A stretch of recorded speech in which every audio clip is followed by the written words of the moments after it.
एक बार जंगल में पक्षियों की आम सभा हुई। पक्षियों के राजा गरुड़ थे। सभी गरुड़ से असंतुष्ट थे। मोर की अध्यक्षता में सभा हुई।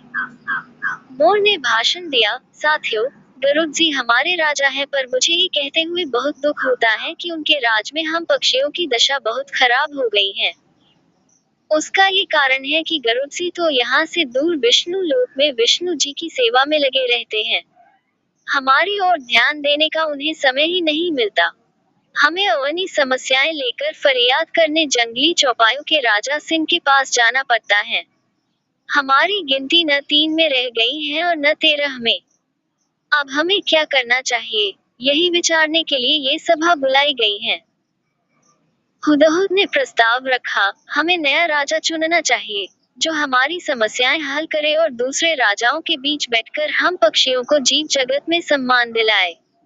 मुर्गे ने बांग दी कुकू कू। मैं हुदहुद जी के प्रस्ताव का समर्थन करता हूँ। चील ने जोर की सीटी मारी, मैं भी सहमत हूँ। मोर ने पंख फैलाए और घोषणा की, तो सर्वसम्मति से तय हुआ कि हम नए राजा का चुनाव करें, पर किसे बनाएं हम राजा। सभी पक्षी एक दूसरे से सलाह करने लगे। काफी देर के बाद सारस ने अपना मुंह खोला, मैं राजा पद के लिए उल्लू जी का नाम पेश करता हूँ।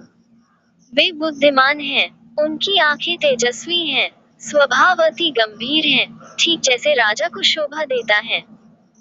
हॉर्नबिल ने सहमति में सिर हिलाते हुए कहा, सारस जी का सुझाव बहुत दूरदर्शितापूर्ण है। ये तो सब जानते हैं कि उल्लू जी लक्ष्मी देवी की सवारी है। उल्लू हमारे राजा बन गए तो हमारा दारिद्र्य दूर हो जाएगा। लक्ष्मी जी का नाम सुनते ही सब पर जादू सा प्रभाव हुआ। सभी पक्षी उल्लू को राजा बनाने पर राजी हो गए। मोर बोला, ठीक है, मैं उल्लू जी से प्रार्थना करता हूँ कि वे कुछ शब्द बोलें। उल्लू ने घुघुआते कहा, भाई, आपने राजा पद पर मुझे बिठाने का निर्णय जो किया है उससे मैं गदगद हो गया हूँ।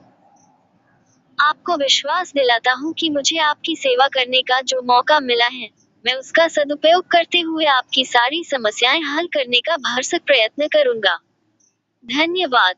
पक्षी जनों ने एक स्वर में उल्लू महाराज की जय का नारा लगाया। कोयलें गाने लगी। चील जाकर कहीं से मनमोहक डिजाइन वाला रेशम का शाल उठाकर ले आई। उसे एक डाल पर लटकाया गया और उल्लू उस पर विराजमान हुए। कबूतर जाकर कपड़ों की रंग बिरंगी लीरें उठाकर लाए और उन्हें पेड़ की टहनियों पर लटकाकर सजाने लगे। मोरों की टोलियां पेड़ के चारों ओर नाचने लगी। मुर्गों व शतुरमुर्गों ने पेड़ के निकट पंजों से मिट्टी खोद खोद कर एक बड़ा हवन तैयार किया। दूसरे पक्षी लाल रंग के फूल ला लाकर कुंड में ढेरी लगाने लगे। कुंड के चारों ओर 8-10 तोते बैठकर मंत्र पढ़ने लगे। बया चिड़ियों ने सोने व चांदी के तारों से मुकुट बुन डाला तथा हंस मोती लाकर मुकुट में फिट करने लगे। 2 मुख्य तोते पुजारियों ने उल्लू से प्रार्थना की, हे पक्षी श्रेष्ठ, चलिए लक्ष्मी मंदिर चलकर लक्ष्मी जी का पूजन करें। निर्वाचित राजा उल्लू तोते पंडितों के साथ लक्ष्मी मंदिर की ओर उठ चले। उनके जाने के कुछ क्षण पश्चात ही वहां कौवा आया। चारों ओर जश्न सा माहौल देखकर वह चौंका। उसने पूछा, भाई, यहाँ किस उत्सव की तैयारी हो रही है? पक्षियों ने उल्लू के राजा बनने की बात बताई। कौवा चीखा, मुझे सभा में क्यों नहीं बुलाया गया? क्या मैं पक्षी नहीं? मोर ने उत्तर दिया, ये जंगली पक्षियों की सभा है। तुम तो अब जाकर अधिकतर कस्बों व शहरों में रहने लगे हो। तुम्हारा हमसे क्या वास्ता? कौवा उल्लू के राजा बनने की बात सुनकर जल भून गया था। वह सिर पटकने लगा और कां कां करने लगा। अरे, तुम्हारा दिमाग खराब हो गया है, जो उल्लू को राजा बनाने लगे। वह चूहे खाकर जीता है और यह मत भूलो कि उल्लू केवल रात को बाहर निकलता है। अपनी समस्याएं और फरियाद लेकर किसके पास जाओगे? दिन को तो वह मिलेगा नहीं। कौवे की बातों का पक्षियों पर असर होने लगा।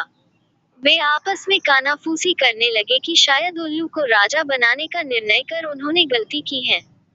धीरे धीरे सारे पक्षी वहां से खिसकने लगे। जब उल्लू लक्ष्मी पूजन कार तोतों के साथ लौटा तो सारा राज्याभिषेक स्थल सूना पड़ा था। उल्लू घुघुआया, सब कहाँ गए? उल्लू की सेविका खंडरच पेट पर से बोली, कौवा आकर सबको उल्टी पट्टी पढ़ा गया। सब चले गए। अब कोई राज्याभिषेक नहीं होगा। उल्लू चोंच पीसकर रह गया। राजा बनने का सपना चूर चूर हो गया। तब से उल्लू काऊ का बैरी बन गया और देखते ही उस पर झपटता है। सीखा कई में दूसरों के रंग में भंग डालने की आदत होती है और वे उम्र भर की दुश्मनी मोल ले बैठते हैं। तो दोस्तों, हमारी कहानी कैसी लगी कमेंट में जरूर बताएं। कहानी अच्छी लगी हो तो हमारे चैनल को सब्सक्राइब करें।